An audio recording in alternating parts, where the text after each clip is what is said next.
નિગાર સ્વામિનારાયણ મંદિર નાનકડા છોકરા ગરબો ગાય છે.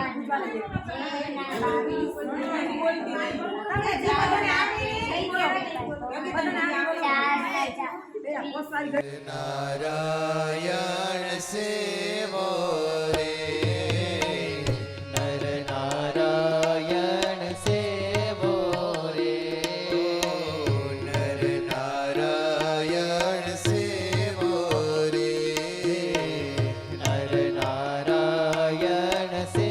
નારાયણપુર ઉપરવાસ આ પ્રસાદી ઠાકર મંદિર છે. છેલ્લે વિષ્ણુ ભગવાનની બાજુમાં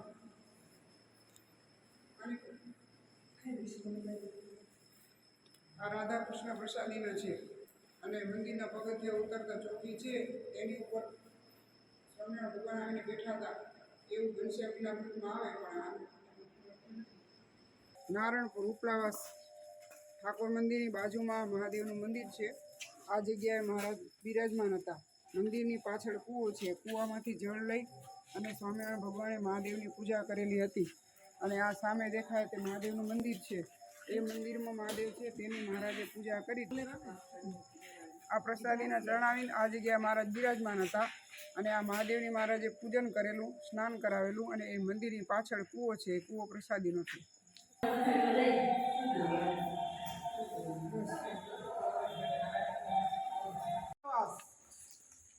આ ગંગાજી કહેવાય. ગામથી 1 કિલોમીટર છેટે આ ગંગાજી આવેલા છે. ગંગાજીનું નામ છે લોદરવા. લોદરવા ગંગાજી સ્વામિનારાયણ ભગવાને સ્નાન કરી બધા ભક્તોને સંતોને સ્નાન કરાવ્યું હતું એવું આ પ્રસાદીનું સ્થળ છે. બહુ સામે છતેલી છે. શ્રીજી મહારાજા ગંગાજીમાં સ્નાન કરીને બિરાજમાન થયા હતા. અમે રહી ગયા ભાઈ પાછળ સેવો રે મન કો સુપાડ કરી લેવો સેવો રે મન કો સુપાડ. અહીંયા મંદિર બનશે એવું બોલી દીધું અને હરિભક્તોને ધ્યાન કરવાની રીત શીખવાડી મહારાજે. સ્વામિનારાયણ ભગવાન સરોવર કહેવાય. વાવ. આ વાવમાં મહારાજે સ્નાન કરેલું. મહારાજને વતુ કરાવી અને કેસ ઉતરાયા હતા. જ્યાં તળાવી છે ત્યાં મહારાજા તળાવમાં સ્નાન વાવમાં સ્નાન કરી જળપાન કરેલું અને એ જગ્યાએ મહારાજ બેઠા હોય એટલે હરિભક્તો પણ સંતો હોય તો આમાંથી જળ લાવીને દે. મહારાજ ત્યાં પાન કરેલું, કથા વાર્તા પણ આ કરેલી. એટલે વાવના કાંઠે મહારાજ સભા કરી હોય એટલે ચડાવી છે. નીચલાવાસનું મહાદેવનું મંદિર છે. મહાદેવનું નામ છે જાગનાથ મહાદેવ. આ મહાદેવની શ્રીજી મહારાજે પૂજા કરેલી છે અને મહાદેવના મંદિરની બહાર જતા ચરણાવીન છે. ત્યાં શ્રીજી મહારાજ બિરાજમાન થયા હતા અને હરિભક્તોની સાથે ઘણી વાર સુધી જ્ઞાન વાર્તાઓ કરી હતી. બાજુમાં મંદિર છે ત્યાં હનુમાનજીની મૂર્તિ છે. એ પણ પ્રસાદીની છે.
આ સ્થળ એટલું પ્રસાદીનું છે કે આને મેટલાવાળો કૂવો કહેવાય છે.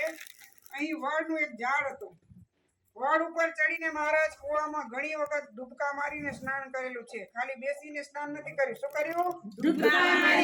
વડની ડાળ ઉપર ચડે, વળી અંદર પડે, વડની ડાળ ઉપર ચડે, વળી અંદર પડે. એ રીતે મહારાજે ડૂબકા મારી અને સ્નાન કરેલું બાજુમાં ચણાવીને છે. ત્યાં મહારાજ બેસીને જ્ઞાન વૈરાગ્યની વાતો કરી હતી.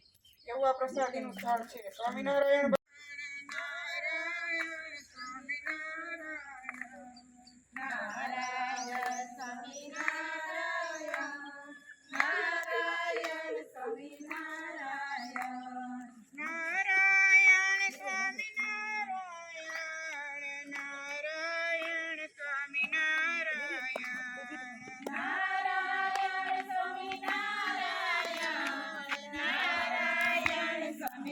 જા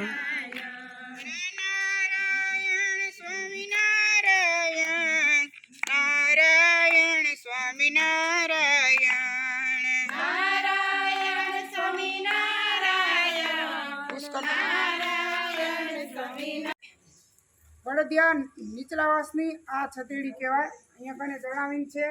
સામે ગંગાજીનું સ્થાન છે.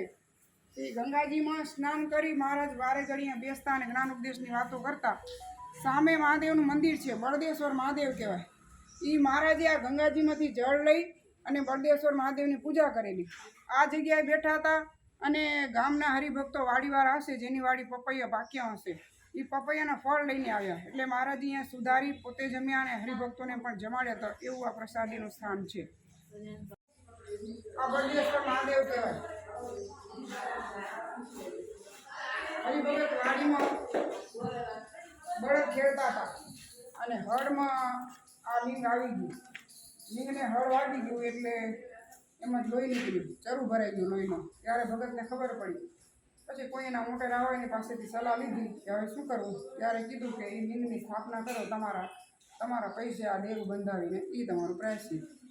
એટલે ભગતે ડેરું બંધાવી અને આ મહાદેવની સ્થાપના કરેલી. પછી પાછળથી તો મોટું થયું હોય મંદિર, પણ મેન એમ કે પ્રગટ થઈ ગયેલા મહાદેવ. રાધાકૃષ્ણની મૂર્તિની બાજુમાં રાધાકૃષ્ણની મૂર્તિ છે ને, એની મહારાજે પૂજા કરેલી. વડદી આવે ત્યારે મહારાજ સ્વામિનારાયણ મંદિર તો હવે બંધાયું હોય. ઠાકર મંદિર પ્રથમનું મંદિર, જૂનું પુરાતન મંદિર કહેવાય. એટલે સ્વામિનારાયણ ભગવાન જ્યારે આવતા ત્યારે આ મંદિર દર્શન કરવા માટે આવતા, અહીંયા બેસતા. એટલે આ ચણાની જોડ એટલા માટે પધરાવી ગયા પ્રસાદીનું સ્થળ.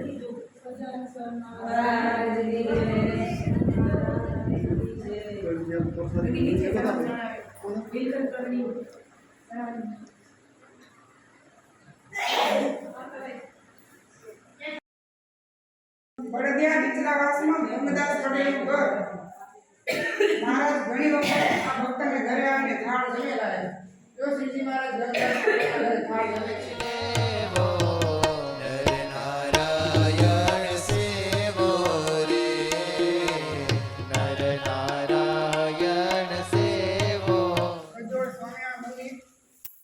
રામ મંદિર હતું, પછી રાધાકૃષ્ણનું મંદિર થયું.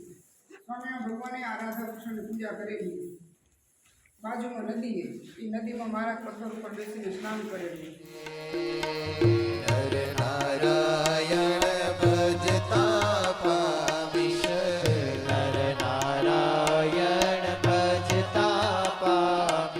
મહાદેવે કેરાકોટ ઉપર મહાદેવનું દેરું બંધાવ્યું. કોણે? 10મી સદીમાં અહીંયાના લાખા ફુલાણી કહેવાતા. એ લાખા ફુલાણી એની ઉપર વાર ચડી હતી અને અમે રાજાની સામે લડ્યા. લડવામાં એ જીતી ગયા એટલે સંકલ્પ કર્યો કે મારે કંઈક કેવું સારું કામ કરવું હોય. એટલે એને કોઈ વડીલો હશે એ બતાવ્યું કે શંકર ભગવાનની સ્થાપના કરીને દેરું બંધાવો, એટલે એ તીર્થ જેવું કોઈ બીજું કોઈ નહીં. એટલે લાખા ફુલાણી રાજાએ પોતાની ધન સંપત્તિ વાપરી અને આ દેરું બંધાવી અને આ મહાદેવ પધરાવ્યા હતા. એની ઉપરથી મહાદેવનું નામ પડ્યું ફુલેશ્વર મહાદેવ. એની જાત હતી લાખા ફુલાણી, રાજાનું નામ હતું. પછી સ્વામિનારાયણ ભગવાન પધાર્યા ને ત્યારે શંકર ભગવાન મૂર્તિમાન આવ્યા. એની જટામાં કોણ રે? ગંગાજી મૂર્તિમાન આવ્યા. અને શંકર ભગવાને એમ કીધું કે જ્યારે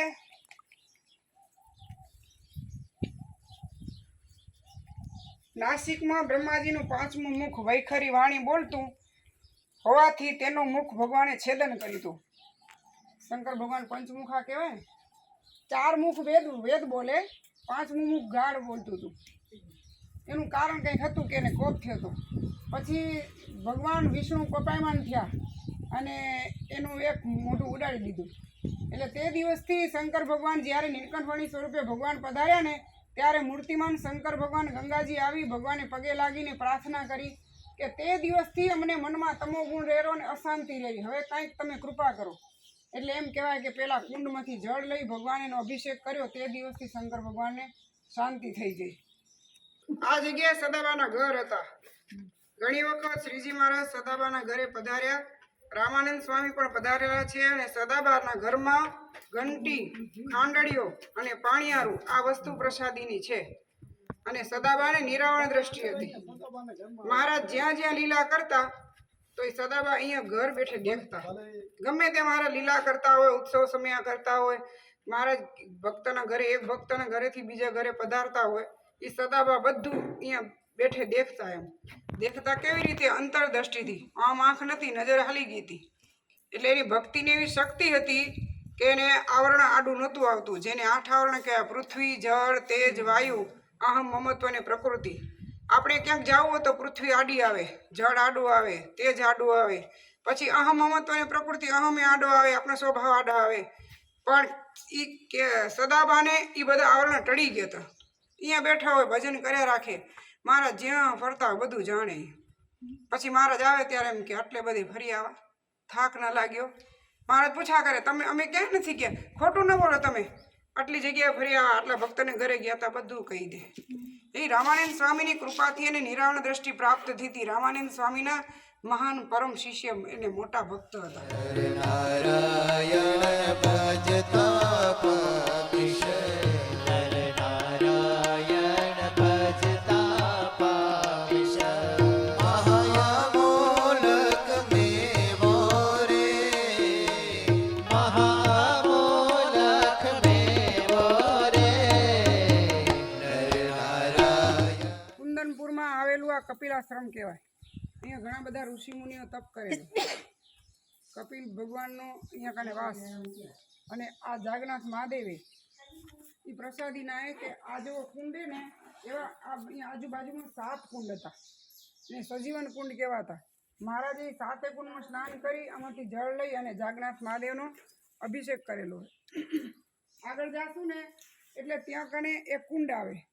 એ કુંડમાં મારા સ્નાન કરેલું. પછી બાજુમાં નારાયણ ધરો કહેવાય. એ નારાયણ ધરામાં મહારાજે છેક કાંઠા ઉપરથી પથ્થર ઉપરથી ધુબકા ખાતા, એટલે નારાયણ ધરો કુંદનપુરમાં આવેલો નારાયણ ધરો કહેવાય, જેને નાગમતી નદી પણ કહે. કેરા કુંદનપુરની વચ્ચે આવેલી આ નાગમતી નદી દેખાય છે. નાગમતી નદી આ સામે દેખાય છે અને નાગ ધરો કહેવાય. નદીની વચ્ચે આવેલું.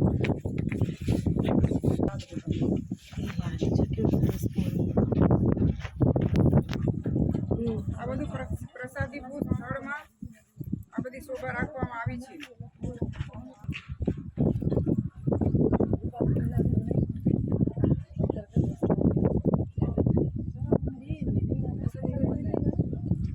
હવે સામે દેખાય છે ત્યાં જણાવ્યું છે મહારાજ નાગધરામાં સ્નાન કરી અને ત્યાં બેસતા.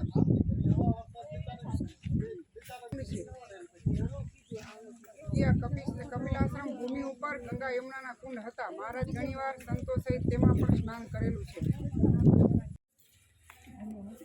આ નારણપુરની બાજુમાં આવેલું મેઘપર ગામ. આ મેઘપર ગામની ભાઈઓના મંદિરમાં છતેડી છે, ત્યાં ચરણાવીને પધરાવેલા છે. આ ભગવાનની પ્રસાદીની ભૂમિ છે. અને વાલજી ભક્તએ મહારાજને થાળ વાલબાઈએ મહારાજને થાળ જમાડ્યો હતો. એવી આ પ્રસાદીની ભૂમિ જાણીને ચરણાવીને પધરાવ્યા છે. અને ઠાકર મંદિરમાં મહારાજે રાધાકૃષ્ણ મહારાજની પૂજા કરેલી. એટલે મેઘપર ગામમાં મહારાજ પધારેલા. એટલે આ પ્રસાદીની ભૂમિ ઉપર જ 2 બાયો અને ભાઈઓના મંદિર બાંધવામાં આવ્યા છે. જ્યાં આ મેઘપુર ગામની અંદર આ ચણાવી છે ને, આ જગ્યાએ મહારાજ ભક્તોને સમાધિ કરાવતા. ઘનશ્યામ લીલામૃતમાં આવે કે શ્રીજી મહારાજ મેઘપુર પધાર્યા અને ભક્તોને સમાધિ કરાવતા એ સ્થળ. અને આ મેઘેશ્વર મહાદેવ મહારાજે એની પૂજા કરેલી. નર નારાયણ સેવો રે, સ્વાન શુકરનો જન્મ મટાડી, સ્વાન શુકરનો જન્મ મટાડી, સ્વાન શુકરનો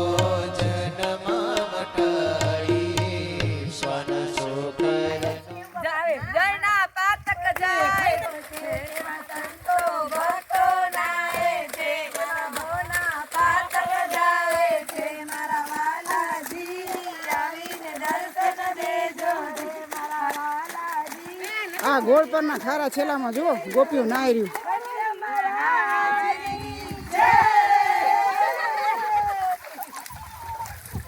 શ્રીજી મહારાજ અહીંયા સંતો સહિત સ્નાન કર્યું હતું. ક્યાંથી આવ્યા હતા ખબર હે? મહારાજ પુંડળીથી પધાર્યા હતા. મહારાજ પુંડળી પધાર્યા હતા. પુંડળીમાં લક્ષ્મીબાઈ હતા. મહારાજ કે અમારે અહીંથી હવે ભારસર જવું છે. લક્ષ્મીબાઈ કે મહારાજ ભૂખ લાગશે એટલે સુખડી બનાવી દીધી. સરસ મજાનો ગોળ નાખીને સુખડી બનાવી દીધી. એક ભાઈને ભેગા મૂક્યા કે જા મહારાજને જ્યાં ભૂખ લાગે તો જમાડજે. એ લઈ ભગત ભેગા લઈને પાછળ હાલ્યા. અહીંયા આવીને કીધું મહારાજ તમે. મહારાજ કે જા પાછો એ કે હવે તો પુંડળી છેટું થારું. એ કે મહારાજ સુખડી જમાડવાનું કીધું એ તમે જમો તો જાવ ને. તો મહારાજ નાયા નતા ને સંતો ભક્તોને કે સુખડી જમો. એટલે સંતોએ કીધું મહારાજ નાયા નથી તો કે દાંતણ કરે. એ લાકડાના લીમડાને દાંતણ કરવા અને ઘઉંની સુખડીને દાંતણ કરવા. દાંતણ જ કરવા ને આપને એ કે ખાઓ. અને મહારાજે અહીંયા કને સુખડીના દાંતણ કરાવ્યા. એવું આ ગોળપર ગામનું પ્રસાદીનું સ્થળ છે. આ જળ વહે છે તે ખારો છેલ્લો કહેવાય ને આ પથ્થર છે એની ઉપર બેસીને મહારાજ સુખડી જમ્યા હતા. એવું આ પ્રસાદીનું સ્થળ જાણી અને આ ખારા છેલાના કિનારે ચણાવીને પધરાવ્યા છે.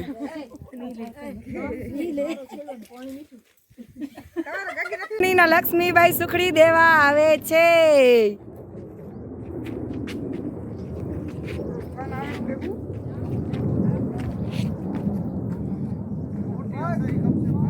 હો દેખાય. આજે આ ભગત ને બધાથી મોટી ખપેરી સુખડી.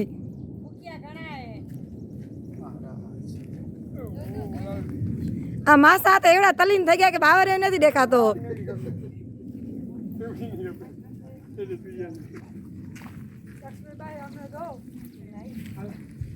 આ બધા હરિભક્ત પુંડળીબાઈ પાસે સુખડી લે છે.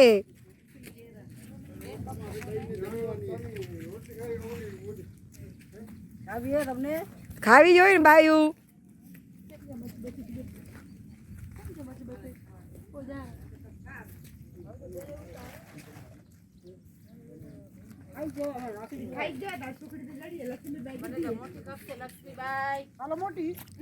આ તો બાયું બોરા હરિભક્ત મોટા મોટા આવ્યા.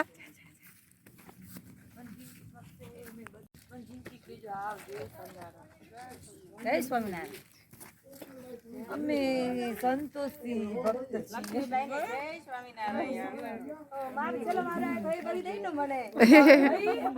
મને ગોલ્ફી વેચજો તો મને